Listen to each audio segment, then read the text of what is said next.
दोस्तों नमस्कार।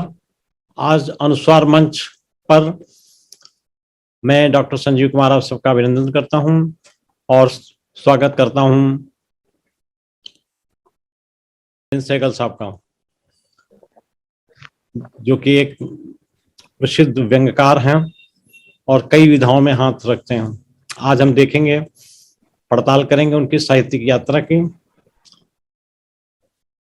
ठीक है सर, शुरू किया जाए। जरूर सर।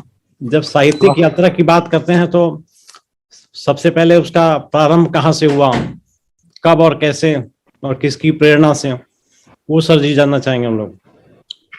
हाँ सर, पहले तो आपको सबको नमस्कार कि आपने मुझे अपनी बात रखने का मौका दिया। आ, आ, मेरा जो लेखन का जो एक मेरे अंदर जो रुचि थी, वो तो पता नहीं कब की रही होगी। बचपन से ही मैं कह लीजिए, जैसे होश संभाला, किशोरावस्था में कह लीजिए। आ, जो पटरी के उपन्यास होते थे, गुलशन नंदा, प्रेम वाजपेयी और दत्त भारती, इस तरह के कितने जो बड़े लोकप्रिय उपन्यास होते थे, जी। वो मैं पटरी से किराए पर लेकर पढ़ता था स्कूल वक्त में, और एक दिन में एक खत्म कर लेता था। हाँ, ऐसे ही होता था सर। जी। अच्छा, तो रोचक भी होते थे कि आप जल्दी जल्दी पढ़ते चले जाइए। हाँ हाँ हाँ, वो किशोरावस्था की जो मांग होती है ना, एक रोमानी रोमानी मांग जो होती है, वो उसको पूरा करते थे। तो इस वजह से मैं उन्हें बड़ा मतलब बड़ा रुचि से और बड़े मजे ले लेकर जी पढ़ता रहा। जी। लेकिन जैसे ही मैं थोड़ा और बड़ा हुआ, किशोरावस्था से थोड़ा कह लीजिए 15-16 साल, तो 10वीं 11वीं के दौरान मुझे प्रेमचंद को भी पढ़ने का मौका मिला। जी तो जैसे मैंने प्रेमचंद को पढ़ा, तो मुझे वो जो एक फर्क होता है, जी सर। साहित्य का फर्क, और जो एक चलताऊ साहित्य है, जो कहना चाहिए हमें बांध तो सकता है पर प्रबुद्ध नहीं करता, मांझता नहीं, जी सर। और कहीं हमें मतलब थोड़ा सा हमारी विकास यात्रा में कोई सहायक नहीं बनता। ये मुझे थोड़ा फर्क जो है, वो प्रेमचंद को जब मैंने पढ़ा, जी हालांकि वो हमारे कोर्स में नहीं थे प्रेमचंद, लेकिन उनकी जैसे library public Delhi public library से मैं किताबें लेता था, तो उस दौरान मैंने वो जो उपन्यास उनके पढ़े, तो और कहानियां पढ़ी, तब मुझे लगा कि ये होता है साहित्य, जी। जो व्यक्ति को अंदर से पकड़ता है और उसकी मंजाई करता है। मजा ही करता हूँ। जी। तो बाकी फिर उसके बाद पढ़ाई लिखाई जब होती गई, वो इतना जरूर है कि जो साहित्य दूसरा था, जो पटरी का साहित्य था, उसने मुझे इतनी समझ जरूर दी कि मेरी जो भाषा थी और जो जितनी भी समझ थी, उस हिसाब से उसने एक जो पढ़ने की जो जिज्ञासा, पढ़ने की जो लत है, उसका उसमें बड़ी भूमिका रही। जी इसलिए मैं उनसे उससे मतलब उसके जो योगदान को मैं मतलब आज जो पत्र पत्रिकाएं, वो वक्त था साहित्य की पत्रिकाएं, धर्मयुग, ये कहना चाहिए साप्ताहिक साप्ताहिक हिंदुस्तान, हिंदुस्तान, नवनीत, तारिका कादम्बरी। तारिका कादम्बरी, ये सब जो साहित्यिक पत्रिकाएं थी, ये भी इनसे भी मेरा वास्ता पड़ा और मैं इनको बराबर पढ़ता रहा। तो वहीं से मुझे लगा कि ये जो साहित्य का और ये जो एक तरह से दूसरा सस्ता साहित्य है, जी सर। उसका अंतर क्या है, उस अंतर को मैं थोड़ा थोड़ा समझने लगा। जी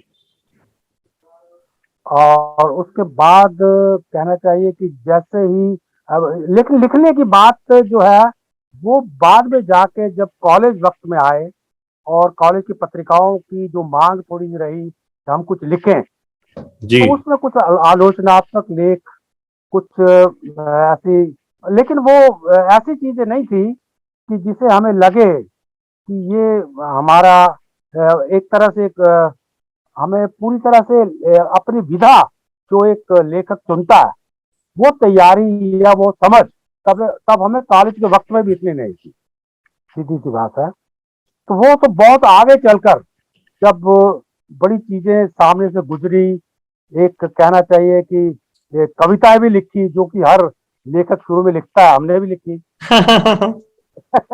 लेकिन वो मैं बड़ी जल्दी पता लग गया कि लेखन हमारी जो विधा है नहीं, ना वैसा स्वभाव है, ना वैसी रुचि है, और लगता जैसे जबरदस्ती का काम लगा। वो एक दो कविताएं लिखी और जी। उसके बाद इससे हमारा मतलब कि एक तरह से मोह भंग बड़ी जल्दी हो गया। संबंध विच्छेद हो गया। हाँ, बहुत जल्दी हो गया। हमें लगा ये हमारे बस का है नहीं, जिसमें मजा ना आए। जी, ठीक बात है। कविताएं कविताएं मतलब ऐसा नहीं थे पढ़ते नहीं थे, कविताएं पढ़ते थे, पर कविताएं इतनी रुचती नहीं थी। लेकिन संजीव जी, जो असली बात है, जब मैं उन मैगजीन को, उन पत्रिकाओं को पढ़ता था, तो उसमें जो व्यंग का स्तंभ होता था ना, वो मुझे बड़ा उत्साहित करता था। मुझे लगता था ये है ये जो सही है। बात, हाँ, ये जो बात है ना, जो हम ढूंढते थे, पढ़ना चाहते थे, और जो हमें उत्साहित और थोड़ी सी प्रबुद्ध करती थी, थोड़ी हमारी समझ को, हमारी दृष्टि को थोड़ा साफ करती थी, और उसमें मजा भी आता था। तो बस इसी तरह से वो जो कहना चाहिए, व्यंग के जो एक तरह से जो कीटाणु थे, वो वहीं से अंदर कहीं आ गए थे।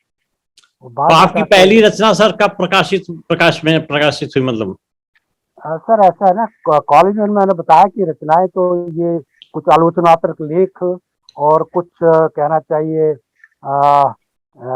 क्या, एक दो कविताएं, ये तो रही।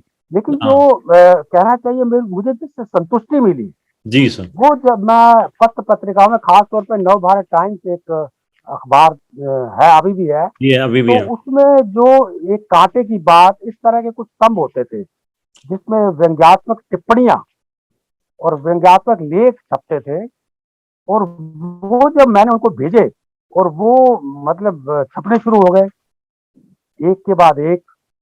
उसमें एक पहला लेख था, व्यंग पर ही था वो भी, समीक्षा की अंतर्व्यथा एक अच्छा, लेख था। समीक्षा के तो अंतर्गत। हाँ, तो उसमें यही था कि जैसे मतलब लिखने के जो लिखाण किस्म के लोग हैं, वो जी। लिखते तो हैं, लेकिन लिखने का मकसद क्या, प्रयोजन क्या है उसमें, क्या उसका कई पाठक को उससे कुछ मिलता भी है कि नहीं, पाठक में कोई तराश भी आती है कि नहीं, इससे मतलब उसका एक तरह से उस पर समीक्षात्मक, आलोचनात्मक, व्यंग्यात्मक आलेख था। लेकिन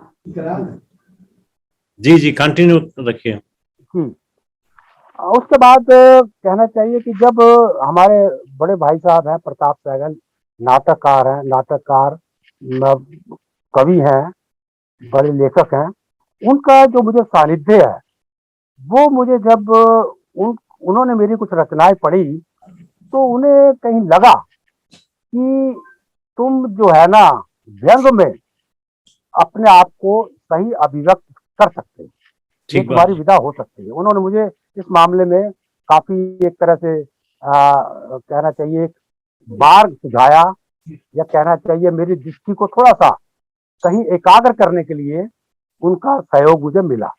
जी। और उसके बाद मुझे भी लगा कि ये तो मैं शुरू से ही पढ़ता भी आ रहा हूँ। धर्म युग में मैं ज्ञान चतुर्वेदी को लगातार पढ़ता रहा, और प्रेम जन्मे, जयरीश नवल, और भी कई लोग हैं जो उसमें छपते थे, और मैं इसको पढ़ के बड़ा आह्लादित महसूस करता था।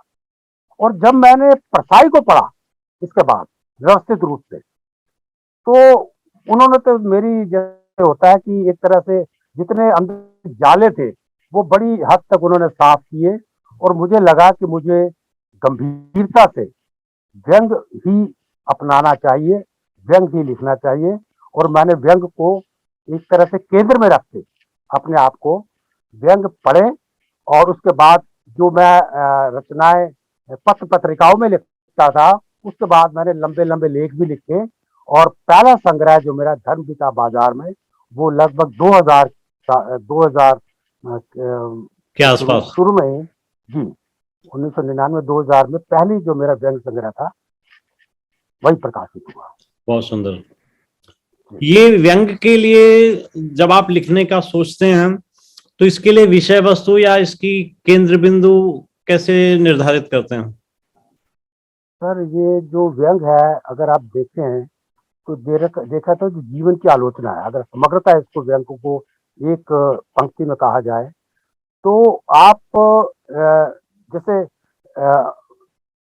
पीएचडी करते हुए भी मैंने महसूस किया कि कहानियां, उपन्यास उपन्यास में मेरा थीसिस था, तो उसमें भी मैंने ये देखा कि कुछ उपन्यास मेरे हाथ ऐसे लगे कि जिसमें मुझे लगा कि व्यंग जो है वो हमें एक दृष्टि देता है और हमें अपने भीतर आत्ममंथन के लिए भी प्रेरित करता है। और जो व्यक्ति का जो दो मुहापन है, वो हमारा समाज तो वैसे भी आप सब इस बात से मतलब इत्तेफाक रखते होंगे कि उसमें जो कहना चाहिए एक विरोधाभास, एक असंगत, विद्रूप, उसके जीवन और कथनी और करनी में जो असमानता, वो सारा कुछ कुल मिला के व्यंग का विषय ही हो सकते हैं। जी और यहीं से पात्र भी मिलते हैं, विषय भी मिलते हैं, और कहना चाहिए जो भी आसपास का जीवन है उसको देखने की दृष्टि भी मिलती है। जी यही मुझे लगा और मैंने उसको अपनी रचनाओं का माध्यम, रचनाओं का आधार भी बनाया। सर जी, व्यंग के बारे में एक बात सामने आती है जी कि विषय वस्तु के मामले में व्यंग सारे क्षेत्रों को पकड़ नहीं पाया और कुछ जी सीमित विषय वस्तु है जिनके ऊपर सारे लोग काम कर रहे हैं। आपको क्या लगता है कि नई विषय वस्तु इंट्रोड्यूस करने में थोड़ी डिफिकल्टी है या दुविधा है या कोई और रीजन है? संजय जी, ये आपने बहुत ठीक कहा कि व्यंग के साथ जो एक, वैसे तो बड़े लोग लिखना शुरू हो गए क्योंकि व्यंग तो कोई शक नहीं कि बड़ी जल्दी व्यक्ति का ध्यान आकर्षित करता है, लेखक की पंक्ति में लाके खड़ा कर देता है, उसे लोकप्रियता देता है, उसे प्रतिष्ठा भी देता है और व्यंग छपता भी है, ये सब जानते हैं। लेकिन ये बड़ी कड़वी सच्चाई है कि व्यंग के लिए जिस समझ, जिस दृष्टि और जिस परिपक्वता की आवश्यकता होती है, वो बड़े गिने चुने व्यंग्यकारों में मौजूद है। ज्यादातर एक फैशन, बतौर फैशन या जल्दबाजी में जो लेखन की दुनिया में अपने आप को स्थापित करना चाहते हैं और एक सीमित कहना चाहिए उनका अध्ययन है, वो लोग भी व्यंग के क्षेत्र में आ गए और इसी कारण से उनकी बड़ी भरमार है। और जो गंभीरता से व्यंग लिख रहे हैं और उसकी गुणात्मकता को बचाए रखने के, बनाए रखने के लिए जद्दोजहद कर रहे हैं, अध्यवसाय करते हैं और व्यंग विधा के जो मूल तत्व हैं उनके प्रति अपना एक कहना चाहिए गंभीर रवैया रखते हैं, वो बहुत गिने चुने लोग हैं। और यही कारण है कि वो जो लोग जिन्होंने बड़े कहना चाहिए नेताओं को लक्ष्य करके एक कहना चाहिए एक तयशुदा टिप्पणियां करनी शुरू कर दी, भ्रष्टाचार और ये जो भी मतलब कहना मियाँ बीवी की नोक झोंक और उस पर उसकी पत्नी की बेवकूफियां और उस पर बड़े सीमित विषयों को लेकर व्यंग करने शुरू कर दिए, उसने व्यंग को बहुत हद तक नुकसान पहुंचाया और इसे गंभीर विधा होने से उसको एक हद तक वंचित भी किया। एक और प्रश्न आता है सर व्यंग के बारे में, वो ये है कि व्यंग ने अपने व्यंगकार पैदा नहीं किए। आज भी व्यंग 2 या 3 पाई की कुर्सी के साथ चल रहा है, जैसे हरिशंकर परसाई, शरद जोशी, रविंद्र त्यागी, ये जो 3-4 लोग हैं, जब भी व्यंग की बात करो इन्हीं का नाम लिया जाता है, जबकि उनको गए हुए कम से कम 40 साल हो गए। तो इन 40 सालों में क्या कोई नया स्तंभ खड़ा ही नहीं हुआ? कितने बड़े बड़े लोग हैं, ज्ञान चतुर्वेदी हैं, प्रेम जन्मेजय जी हैं, आपके हरीश नवल जी हैं, गोपाल चतुर्वेदी हैं, गौतम सान्याल हैं, कितने सारे लोग हैं, लेकिन क्या इनमें से कोई भी स्तंभ बनने लायक नहीं था कि हम वही चिपक के रह गए? हाँ, ये सर बहुत व्यंग के पुरोधा के तौर पर तो हम हरिशंकर परसाई और शरद जोशी वगैरह को मानते हैं कि नहीं, वो हमारे तुलसी और कबीर हैं। जी लेकिन इसके बावजूद उसके बाद भारतेंदु भी पैदा नहीं हुए, उसके बाद जयशंकर प्रसाद भी पैदा नहीं हुए, उसके बाद अज्ञेय भी पैदा नहीं हुए। तो ये व्यंग में क्या इतनी ज्यादा कंपटीशन है, प्रतिस्पर्धा है कि कोई एक दूसरे को स्तंभ नहीं मानता? ये सर बहुत हर सही दशक बात। में 10 से 15 जी सालों के बीच में एक नई हस्ती को खड़ा होना चाहिए कि इसको भी मानो। रीजन ये कि आज के 40 साल 50 साल पहले जो देश काल वातावरण था वो तो बिल्कुल बदल चुका है। वो तो हम वहां जाकर के पुरोधाओं से हम ज्ञान तो प्राप्त कर सकते हैं, लेकिन उन्हीं की ढर्रे के ऊपर हम लिखे चले जा रहे हैं, तो व्यंग का विकास कहाँ हुआ? ये सर बहुत ही बात कही आपने, लेकिन ऐसा बिल्कुल नहीं है कि बाद के व्यंग्यकार हरिशंकर प्रसाई, शरद जोशी और ये कहना चाहिए रविंद्रनाथ त्यागी, उसके बाद ऐसा नहीं है। मैं व्यक्तिगत तौर पर ऐसा मानता हूँ कि इसमें कोई शक नहीं कि ज्ञान चतुर्वेदी का जो लेखन है, अब हमारे यहाँ मुश्किल ये है कि जो जब तक कहना चाहिए बड़ा मतलब दुर्भाग्य है हमारा कि हम जो जीते जी जो लोग हैं उनको हम इतना सम्मान नहीं दे पाते। उनको जैसे होता है कि वो जब हमारे बीच नहीं होते तब उन पर प्रशस्तियां भी करती हैं, उनके लेकर उनका मूल्यांकन भी करते हैं। इस तरह की बातें ये बड़ी दुर्भाग्यपूर्ण है। ऐसा बिल्कुल नहीं है। हम उसके बाद मैंने ज्ञान चतुर्वेदी को बहुत गहराई से पढ़ा है और मुझे लगता है उनमें ये सारी क्षमताएं हैं। तो उनको लिखते हुए 20 साल 25 साल तो उनको लिखते हुए हो गए, 25 सालों में उनका मूल्यांकन होकर के उनको स्तंभ क्यों नहीं माना गया? 20-25 नहीं सर, उनको 40 से भी ज्यादा साल हो गए, अब जो जहाँ तक मुझे जानकारी है। नहीं, हम तो और मैं प्रबुद्ध लेखन की बात कर रहे हैं कि 25-30 साल से वो प्रबुद्ध लेखन कर रहे हैं, तो उसके अंदर जो है ना उनको माना जाना चाहिए। प्रेम जन्मेजय साहब 28 साल से व्यंग्य यात्रा निकाल रहे हैं, जो कि इकलौती पत्रिका है इस प्रकार की। तो क्या उनको कोई स्थान, शिखर पर कोई स्थान नहीं मिलना चाहिए? मुझे लगता है कि व्यंग्यकार जो है ना सारे के सारे अपने अपने चमकाने में लगे हुए हैं, और व्यंग की दुर्दशा इसीलिए हो रही है। ये सब बहुत कड़वा सच है जो आपने कहा कि जो व्यंग्यकार से उम्मीद की जाती है परिपक्वता की, बौद्धिकता की, प्रबुद्धता की, और कहना चाहिए कि ये ईर्ष्या विर्ष्या जो बड़ी घटिया वृत्तियां हैं, उनसे वो बड़ा अफसोस है कि वो ज्यादा ग्रस्त। और इसी वजह से अगर आप देखें कि किसी को कोई अच्छा लेखन सामने आता भी है तो उसकी प्रशंसा नहीं होती, उस पर खुली बात नहीं होती हाँ, कि प्रतिस्पर्धा, जलन, जी, ईर्ष्या, जलन। हाँ, जलन का भाव है, प्रतिस्पर्धा का भाव तो अच्छा भाव है, व्यक्ति आगे निकलना चाहता है। लेकिन ये छोटे भाव जो हैं, इसमें उनके ये वास्तव में बड़ा दुर्भाग्यपूर्ण है कि सबने खेमे बना लिए हैं कि तुम हमारी जय जय करो, हम तुम्हारी करेंगे। और जो एक कहना चाहिए निष्पक्ष होके कि हम लिख किस लिए रहे हैं, एक दूसरे के लिए नहीं लिख रहे हम, हमारा लक्ष्य क्या है, लक्ष्य तो व्यंग समाज है। को सुधारना है। हाँ, व्यंग, जो व्यंग के प्रति हमारा उनके सरकारों के प्रति हमारा जो एक तरह से प्रतिबद्धता है या जी सर। उसके प्रति जो हमारा जुड़ाव है, वो जो बड़ी भावनाएं हैं, उदात्त भावनाएं हैं, वो पीछे पड़ गई हैं।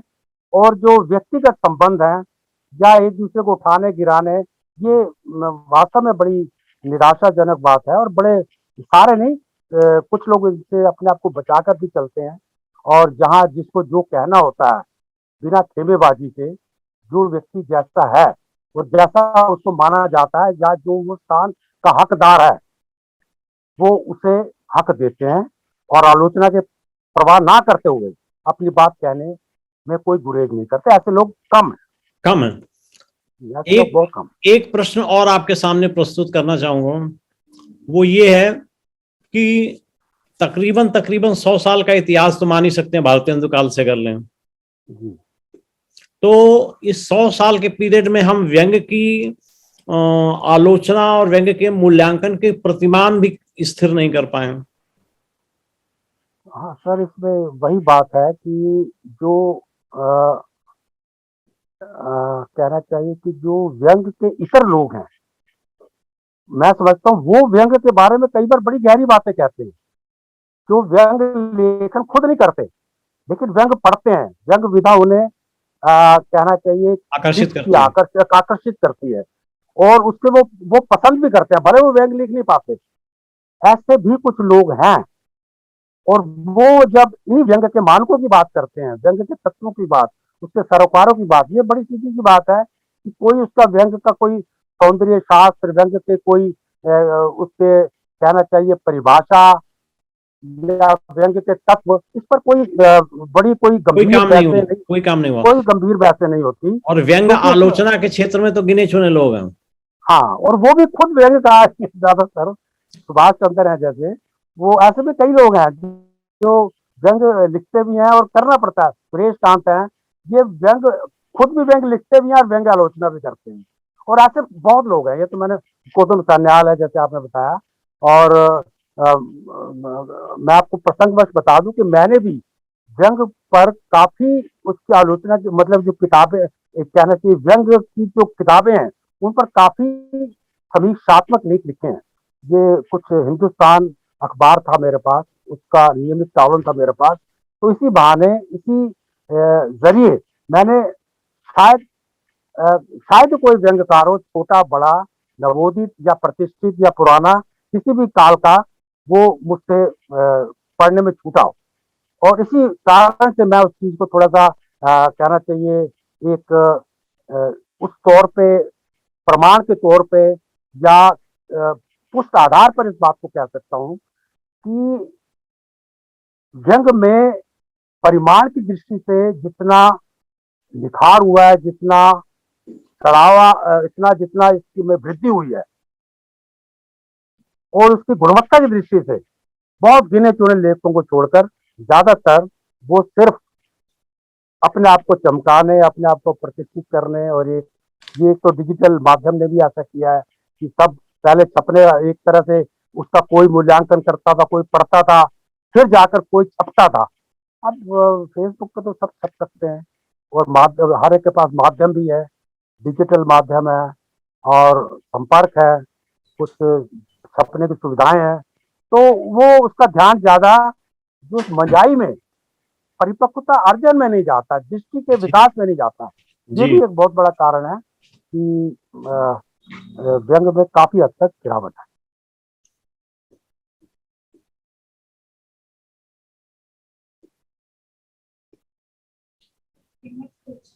बस सर, एक सेकंड।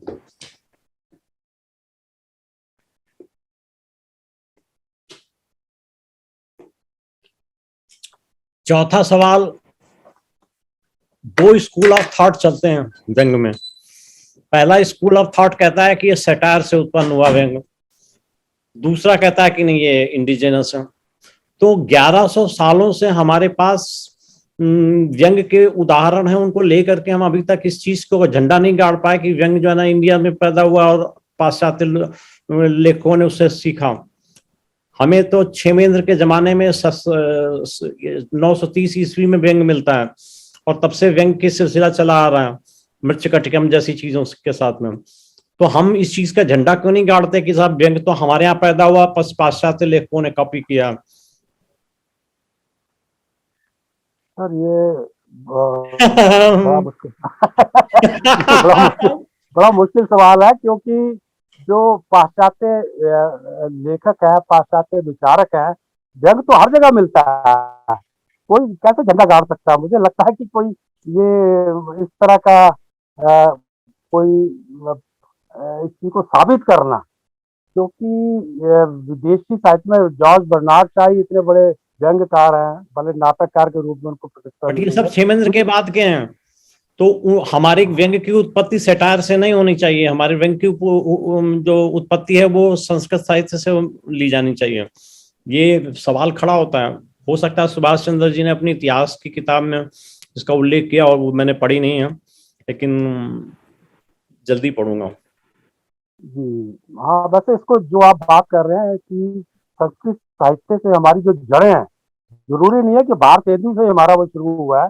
ठीक संस्कृत बात। साहित्य से इसको वहां से भी उनके जो नाटक हैं, तो जाहिर है उसमें व्यंग तो मुझे लगता है कि एक ऐसी बेसिक मूलभूत वृत्ति है कि शायद ही कोई विधा हो, कहना मतलब कहने की आवश्यकता नहीं, शायद ही कोई ऐसी विधा हो कि जो इससे बच पाई हो।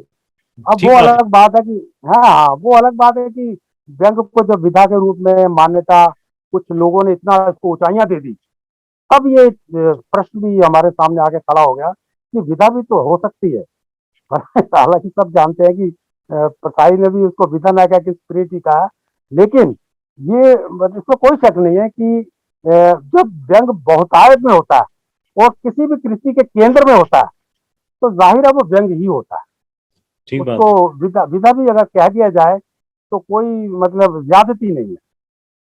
सर जी, मैं तो व्यंग लिखता नहीं, मैं तो कविता लिखता हूँ, क्योंकि मुझे गद्य लिखना आता नहीं। कोशिश किया लेकिन लिख नहीं पाया, तो इसलिए मैं कविता में उपन्यास भी लिखता हूँ, तो काव्यात्मक उपन्यास लिखता हूँ।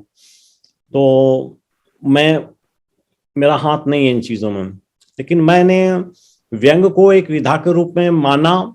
और सबसे पहली किताब हमने अब तक 75 लेखकों की, व्यंगकारों की के जो आर्टिकल थे उनको लेकर के बनाई। फिर हमने 251 अंतरराष्ट्रीय व्यंगकारों पर एक संग्रह दिया। फिर वो संग्रह इंग्लिश में भी ट्रांसलेट होकर के आ रहा है बहुत जल्दी। फिर मैंने व्यंग पर, स्पेशली व्यंग के ऊपर रचना और आलोचना के लिए 2 पुरस्कार भी पेश किए। पिछली बार आप ही हमारे निर्णायक थे व्यंग यात्रा के साथ जो एसोसिएटेड हैं। फिर हमने एक प्रोजेक्ट लॉन्च की व्यंग कोश की, हिंदी व्यंग कोश की। तो इस तरीके से व्यंग पे हम काम कर रहे हैं, लेकिन हम तो व्यंग लिखते नहीं है ना, हम व्यंग की सूंड और पूंछ का अंतर समझते हैं। तो कुछ व्यंगकारों को साथ में आना चाहिए और आकर के व्यंग को एक विधा के तौर पर स्थापित करना चाहिए, हमारी विधा के तौर पर स्थापित करना चाहिए, और चुनिंदा व्यंगकारों को ऊपर उठने का मौका देना चाहिए, ताकि 60 साल में एक भी मूर्धन्य व्यंगकार पैदा नहीं हुआ, ये सवाल खत्म हो सके। मेरा ऐसा सोचना है।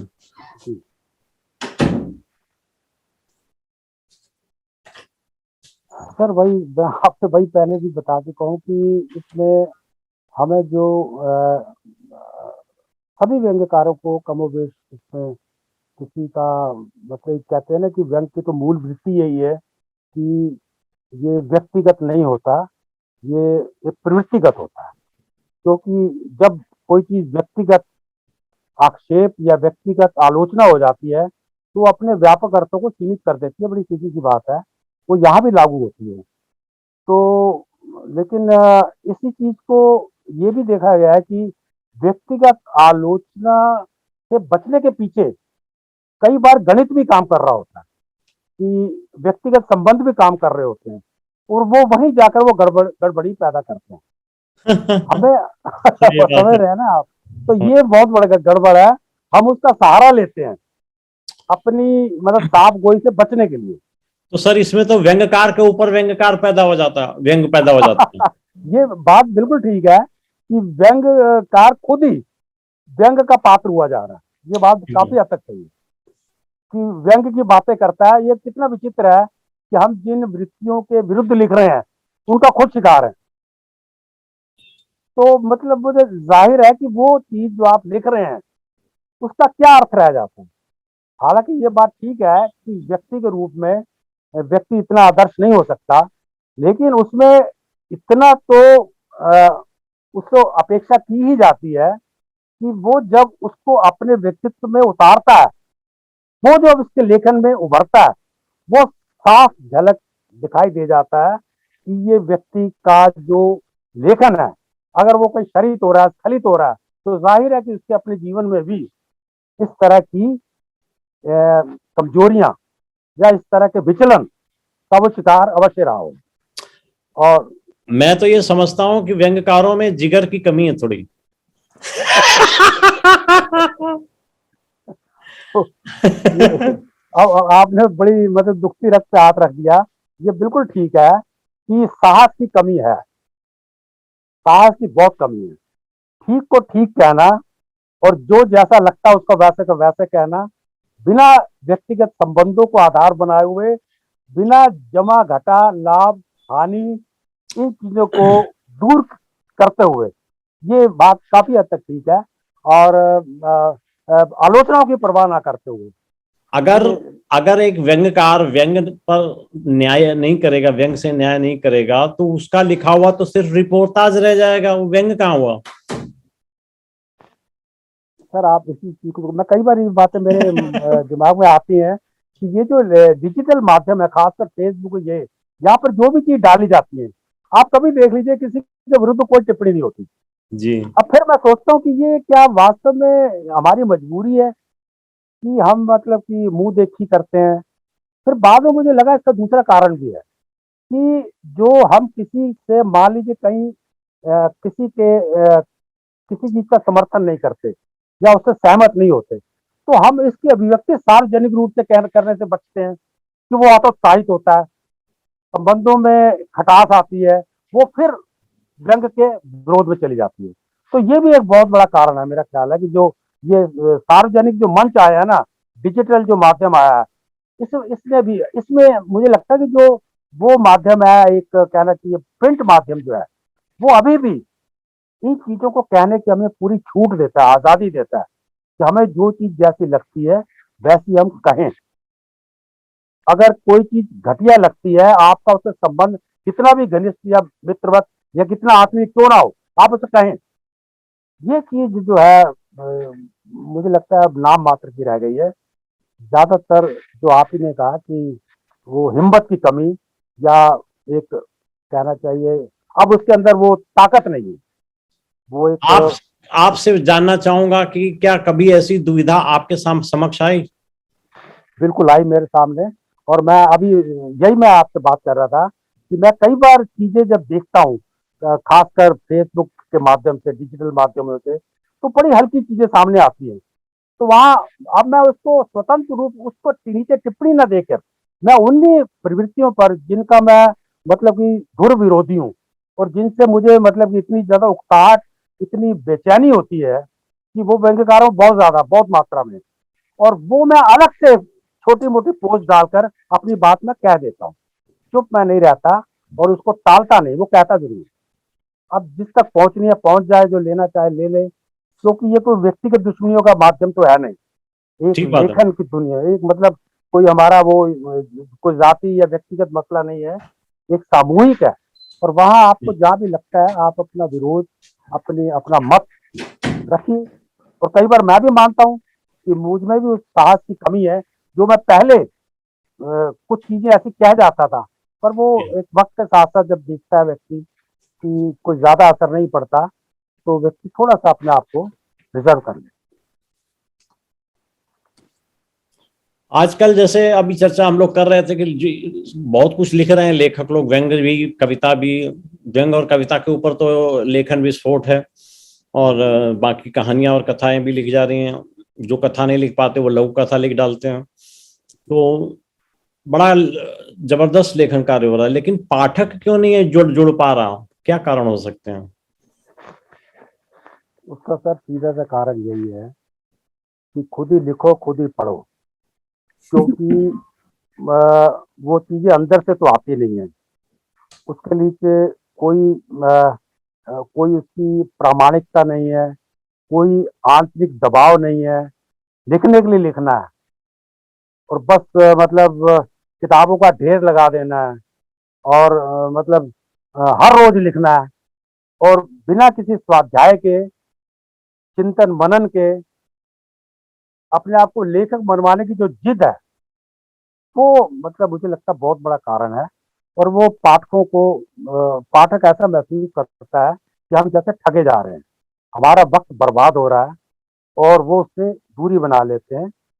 लेकिन ऐसे भी लेखन हो रहा है इन क्या नाम डिजिटल माध्यम से कह लीजिए, ये जो हमारा सोशल मीडिया है इसके माध्यम से जो साहित्य से जिनका बहुत गहरा वास्ता नहीं है उनको भी वो अपनी तरफ आकर्षित करते हैं और मैं थोड़े से साहित्यिक रुझान के लिए एक वो कहना चाहिए अ, आधार या पृष्ठभूमि तैयार करने का काम कर रहे हैं। ये उसका एक पॉजिटिव फैक्टर भी है।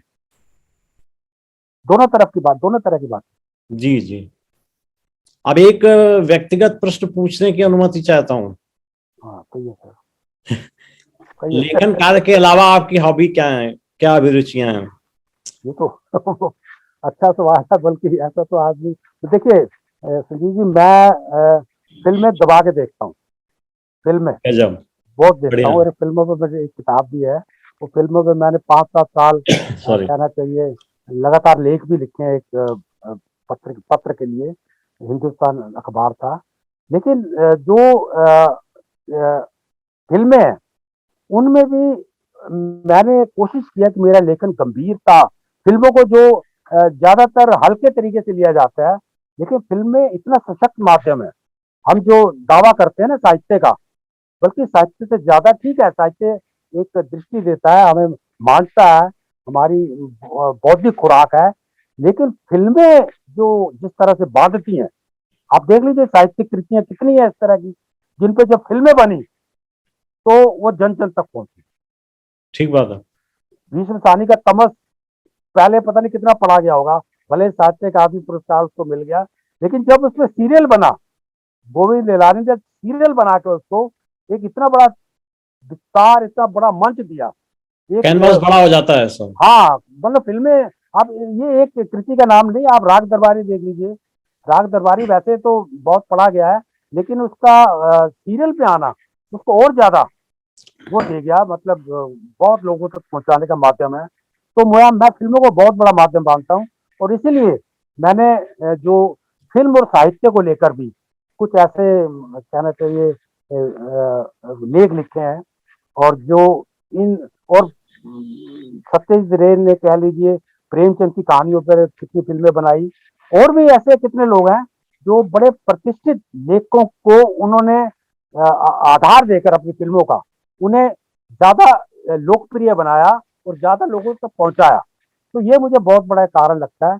और ये फिल्में देखना और नाटक देखना, संगीत सुनना, संगीत में मेरी बड़ी रुचि है, और कोशिश करता हूँ कि संगीत सुनने के साथ साथ उसे गुनगुनाऊं, इसमें मैं बड़ा तो एक गीत मजा। सुनाइए ना फिर। ना ना, इस वक्त रहने दीजिए, इस वक्त गड़बड़ मुखड़ा हो ही जाएगी। सही, मुखड़ा ही सुनाइए खाली। फिर कभी। एक सजेशन है, सुझाव है, आप फिल्में देखते हैं और लिखते हैं, तो कोई ऐसा सब सब्जेक्ट उठाइए जैसे फिल्मों में हास्य और व्यंग, या फिल्मों में व्यंग, हाँ ये अच्छा बताया आपने। हाँ बिल्कुल ठीक कह रहे हैं, मेरे दिमाग में ये बातें थी, तो मैं इस पर थोड़ा सा और इस गंभीरता पर से लिखिए, सोचता हूँ।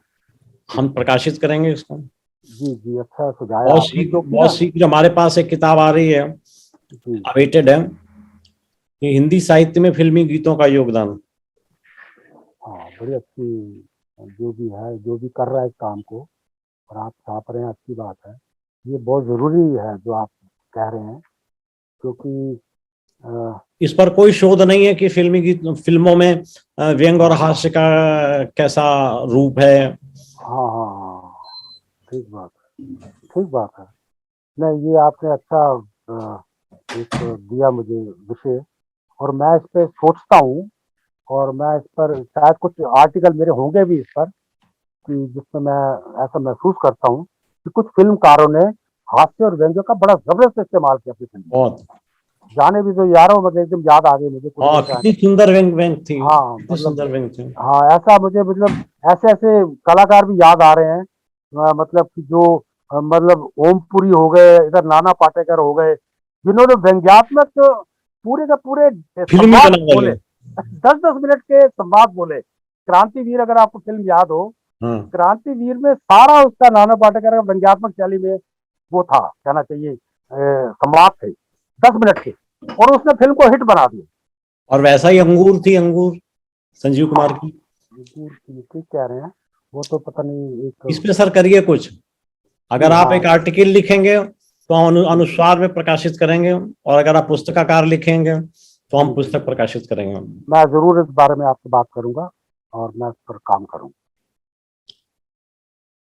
अब अंत में हम आपसे यही जानना चाहेंगे कि नवोदित कलाकारों को क्या सुझाव या क्या संदेश आप देना चाहेंगे?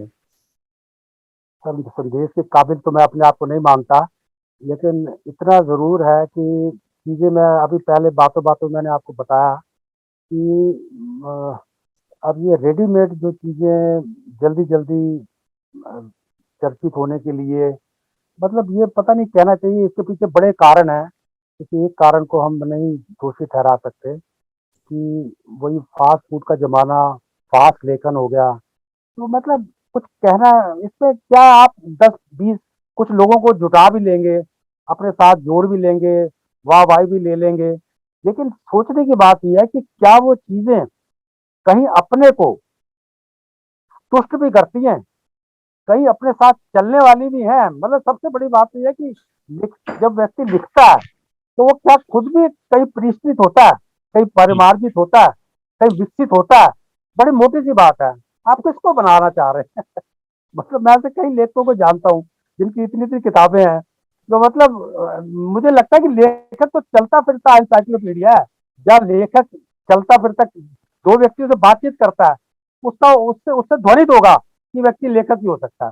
बिल्कुल ठीक ज़रूरी बात नहीं वो है। अपने हाँ? बिल्कुल ठीक कह रहे हैं आप। हाँ, बल्कि ये नहीं कि वो अपनी किताब पेश करे, किताब से साबित करवाए कि मैं लेखक हूँ या कवि हूँ, जो भी है। अरे भाई, और बड़े लोग हैं, मैं देखता हूँ कि इतनी-इतनी किताबों का, लेकिन जब भी कोई मिलना होता है या कोई बातचीत होती है, तो वो अपने अलावा किसी को पढ़ते ही नहीं, अपनी चर्चा के अलावा चर्चा करते ही नहीं। तो ये मतलब जो आत्म संमोहन, आत्ममुग्धता और अपना आत्म केंद्रित होने का जो भाव है, ये बड़ा खतरनाक है। सर जी, मैंने जो अनुभव किया है पिछले 3-3.5 सालों में प्रकाशक के तौर पर, जी, तो मैंने देखा ज्यादातर लोग आत्ममुग्ध होते हैं। जी, और जब आप बिल्कुल। आत्ममुग्ध हो जाएंगे तो दिमाग की खिड़कियां दरवाजे बंद हो जाते हैं, तो फिर आप नया कुछ ग्रहण नहीं करते और अपने उसी में खूब पंडुक घूमते रहते हैं आत्ममुग्ध से। अधिकांश यही तो जगहों पर मुझे ऐसी चीजें देखने को मिली हैं। और कम से कम मैं कह सकता हूँ कि 40 से 50% लेखक ऐसे ही हैं। यही चीज़ और सर मैं आपसे हाँ, और जी, कुछ कुछ वर्ग ऐसा है जो सिर्फ सम्मान के चक्कर में पड़ा हुआ है। जी, जी, जी। उसको कहीं ना कहीं से एक प्रशस्ति पत्र मिल जाए। तो ये सब चीजें हैं, जबकि चाहिए हमें साहित्य की सेवा करनी चाहिए। हम साहित्य से अपनी सेवा करवाने का प्रयास करते हैं, हाँ, इसीलिए बिल्कुल। साहित्य की गुणवत्ता पर प्रभाव पड़ता है। जी, जी। ये आपने बहुत ठीक कहा सर, ये चीज़ जो साहित्य से खुद सेवा कर, खुद जो थोड़ा है ना साहित्य। थोड़ा जी, बहुत जी। आलोचना का काम कर लेता हूँ, इसलिए वकील होने के नाते क्रॉस एग्जामिनेशन। सही बात कर रहे हैं आप। जो डिजिटल माध्यम आ गया है ना, इन्होंने, पहले होता था कोई रचना भेजी, अस्वीकृत हो गई, फिर अच्छा लिखने की कोशिश करता है, वो चीज़ रही नहीं। अपना लिख रहे हैं, अपना छाप रहे हैं।